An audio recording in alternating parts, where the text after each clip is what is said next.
Old people of Reddit, what are some challenges kids today who romanticize the past would face if they grew up in your era? My dad used to play a game to see who could match and fold the most laundry he never once won. Split custody with my ex. When my son was around 10, he visited 2 weekends a month. I was waiting tables and didn't have a huge amount to spend, but he was so needy from divorce, and I'm not blaming him, it was ugly. He begged constantly for more when he was with me. Whatever more was, it didn't matter. He'd be eating ice cream cone and begging for teriyaki. I finally realized that he just felt empty, and getting more whatever from me wasn't filling him up. His next visit I handed him $100 in cash and told him it was our food/fun budget for 3 days and 2 nights, and he was in charge of it. I bought him his own wallet to carry. We figured out how many times we were going to eat and what we were going to do, and he paid. He got to keep whatever money he had left. Thought he was rich, then realized just how much everything cost. Well, shoe on other foot then. If we had no money for food, we ate leftovers, and I didn't contribute more to pot. After a few weekends of running short or not getting something he actually wanted because he was foolish with funds, he started to really think about how to spend that money. He budgeted and kept to his budget, and a few times he actually went home with a little cash for his private stash. Many years later, he thanked me for this. It really changed the way he thought about money and love. My wife used to tell the kids that I didn't want them to try new things because I didn't want to share it with them. Sometimes they'd like it, and I'd make a big deal out of it about having to share with them. Sometimes they'd say, "This one is all yours, Dad. You win some, you lose some," but at least they would typically try things this way. No, you cannot take this after-school science extracurricular activity. They have robots, lasers, explosions, and other dangerous stuff like that. I don't know if it was truly reverse psychology or an exhausted response out of desperation. We were in the Jeanette at the grocery store checking out. Kid was 3, and the meltdown started and quickly became an on-the-floor tantrum. I looked down and said, louder than normal, but not yelling, "Where is your mother? We need to find your mom." She was startled because I'm her mom and confused, but the tantrum ended quickly and with hugs. My mom would tell me she only lets me eat soup after candy, and she'd only buy me candy that I didn't like. After a few times, I stopped trying and begged her to let me eat soup first. She gave me a smirk and told me, "Go ahead." This doesn't sound as evil as it was, but trust me, I suffered. When I was in 5th grade, I won the Dare medal and got to speak at their graduation. When I showed my mom the medal, she laughed and said, "Oh, that's cute. Well, see how you feel about drugs in high school." That pissed me off to no end, so I never did drugs, just to prove my mom wrong.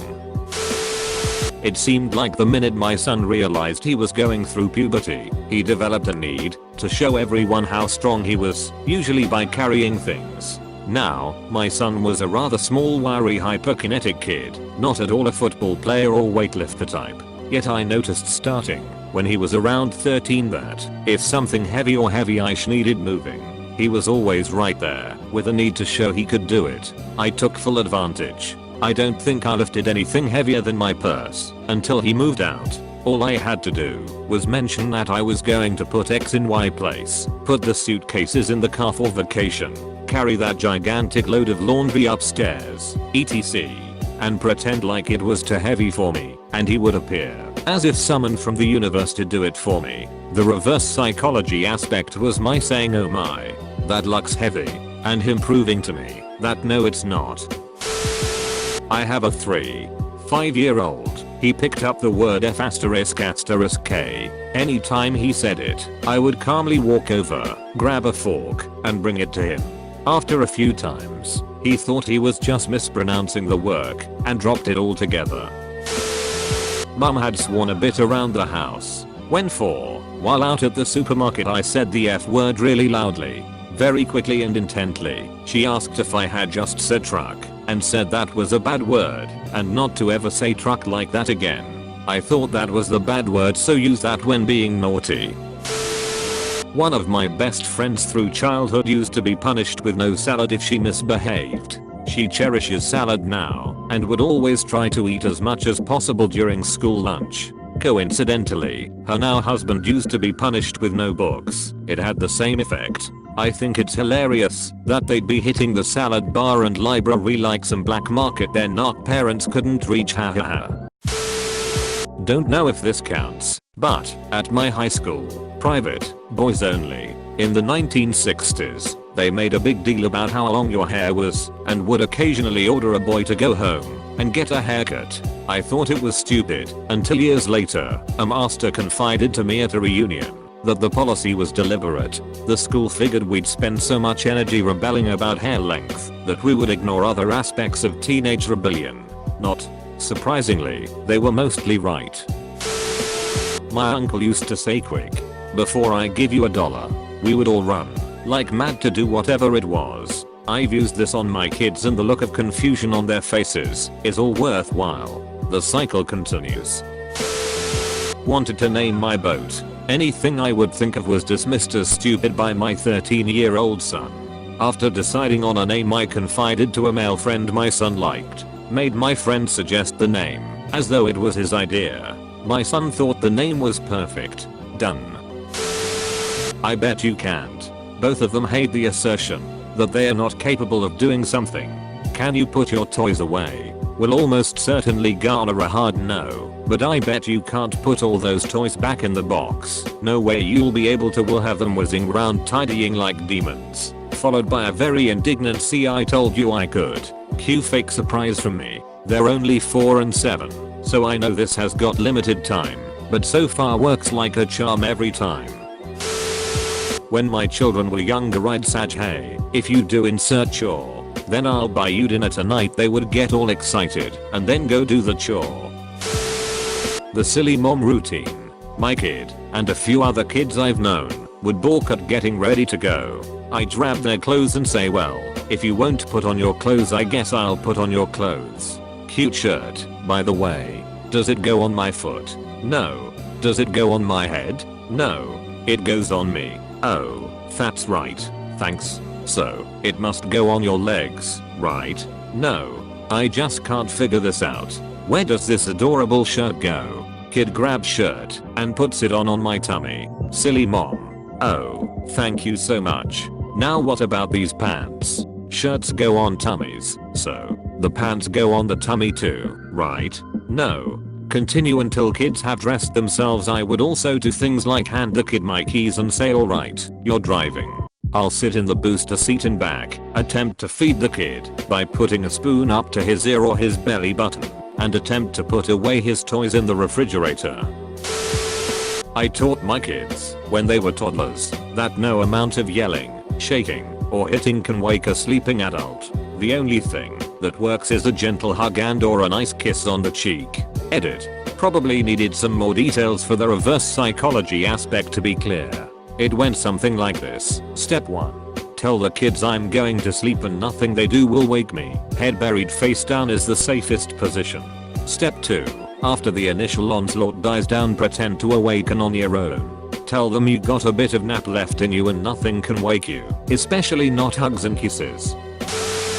At around 5 years old, our adopted son was mad about something and snapped, "You're not my real parents." We both laughed and we never heard that line again.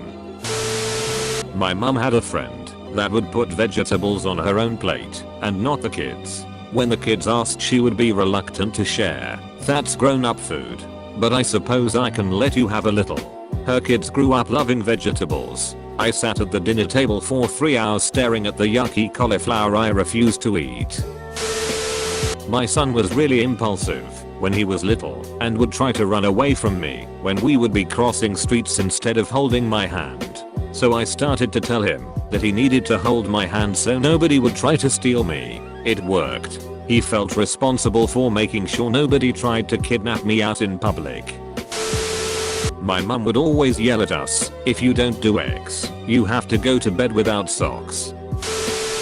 My parents always told me my broccoli were the flowers of the queen, and that I really shouldn't eat them, or else the queen would get very upset. I, of course, ate the whole broccoli in a few seconds.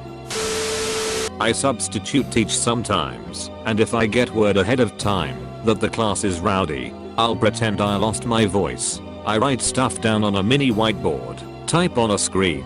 The students see that I need their help and they're a little easier to deal with. Facial expressions and gestures end up creating a naturally quiet environment. Always fun to surprise the kids at the end when I speak lol.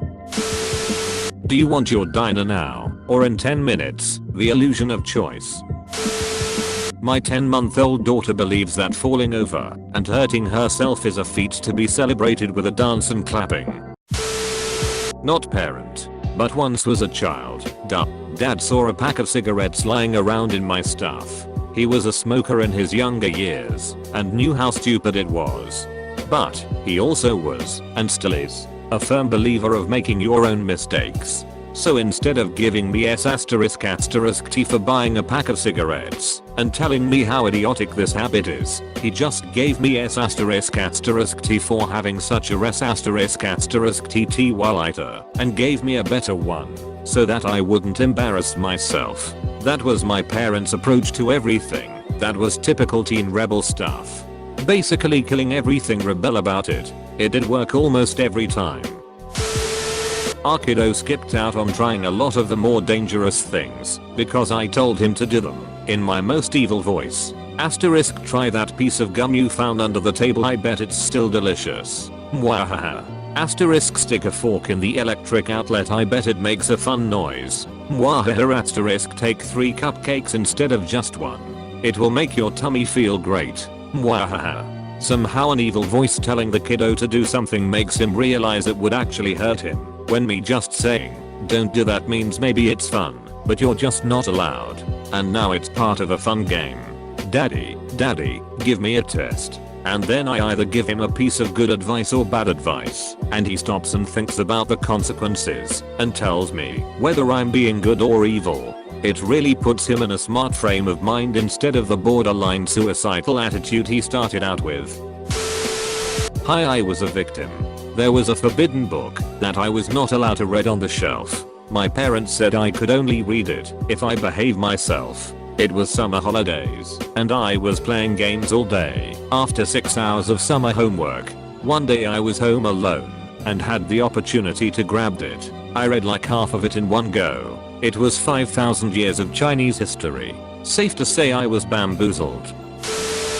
Not reverse psychology exactly, but when my first son was about 4 he would often burst into our bedroom way too early in the morning, full of energy. It was up to me to either get up and engage with him, or send him off on some mission so as to grab a few more precious minutes of shut-eye. One I'm proud of was telling him to find out which of his legs could run the fastest. He was charging around the corridor for ages doing a kind of manic goose step before he came back in panting that they were both the same. Edit. Thanks for the gold. Glad to have so many parents willing to try this madness with their own kids. Not really the same thing, but I love this story. My nephew had a day he decided to spit at people instead of reply normally. He's 2. He did it in response to what he wanted for lunch, and she said, "That's it, give me your tongue." He looked terrified, shook his head, and covered his mouth, as if she was going to reach and take it. She said, then stopped spitting. It worked like a charm. I will share this at his wedding someday. Best I saw was when the kid would never bother to take out the trash. The dad said it was fine, and he'd do it, and that he was sorry for thinking the kid was mature enough to be responsible for anything. Really made him feel like a baby, and a week later he started taking the trash out without being asked. Not a parent, but my mother tricked me into learning Spanish by telling me my brother was better at it than I was. I work with toddlers, and sometimes, if they fall down or get hurt, then I'll clap and cheer and tell them, "Wow, that was so cool." They smile and get up instead of crying and continue playing. Growing up we never had soft drinks, soda, in the house. My mum would on a rare occasion buy Diet Coke for herself and tell my brothers and I, "EWW, yuck, why would you want this black drink?" To this day I think Coke is disgusting, and it hurts my teeth. I've done this one with tens of kids. Anytime a kid gets hurt, falls down on grass, gets gently hit in the face with a ball, etc. Instead of stopping the activity to pick the kid up, and see if they're okay. You just scoot them off to the side and resume. Within 10 seconds of not getting all the attention and seeing the fun is resuming, they pop right back up and are magically healed. This of course is only for the injuries that aren't actually injuries. Twice a year I'll let the kids eat whatever they want and do whatever they want. It ends up being a lot of junk food. The first maybe 3 times they ate so bad a few of them threw up. They now regulate themselves much better and choose quality snacks over quantity. As a former kid, the best reversal my mom ever did was to get me to eat liver, which I hated. So she came up with this dish called revel, with onions, and served it. And I wolfed it down, glad to not have to eat liver. It took me years to realize what was going on. Not because I was dumb, but I never expected to be fooled on this, and not in such a cheap, underhanded way. Spell it backwards. All you did was rename it, and it worked. Mom. Damn it. R.I.P. Mom. I still make my own revel now and then just to reminisce. So I work at a day camp during the summer, and whenever a kid gets hurt or something I always joke around and say, alright, kid's name. Am I gonna have to call an ambulance? Docs, gotta cut the limb right there. Just cut it off. Works every time. Gets them laughing. Potty training son. He just turned 3. He is proving harder and more stubborn than his sister was. When I put on his diaper I say, diapers are for little babies. Let's go put on you little baby diaper on. He says I'm not a baby. Well, big boys go on the potty. He's on day 5 with no diapers during the day. My dad used to say that when the ice cream truck was playing music it meant he had run out of ice cream. Wait, that's not reverse psychology. That's just F***ing lying dad. My wife was feeding our son, a year old, and he would refuse to eat his baby cereal, but wanted to eat the yogurt I was eating. So I took the spoonful of baby cereal and made it look like I scooped it out of the yogurt container. This was an ex of mine. His mom told him and his sister that whenever they were out on public that they had to make sure she wasn't kidnapped. So these 2 kids would follow their mom around and never lose sight of her, fearing that she would be abducted. Guess which kids never got lost? I used to tell my little toddlers that if they were fibbing, a black dot would appear on their tongue to their mother. So if I suspected a lie I just say, stick out your tongue. If they kept tight-lipped I knew I was right. They are teenagers now and laugh about how they fell for this for years. I pulled a version of Tom Sawyer painting the fence and tricking his friends into doing it for him. I wouldn't let my kids, 3 and 5, pick up the dog poop in our yard because it was too fun for me, and I still pretend to be reluctant to let them do it, to where they're begging and I'm like, okay just this one time. Next time I get to do it, I think I can ride it out for another 2 or 3 years if I keep my older son quiet so his sister can take over when he catches on. Make sure to like and subscribe for more daily content. Thanks for watching.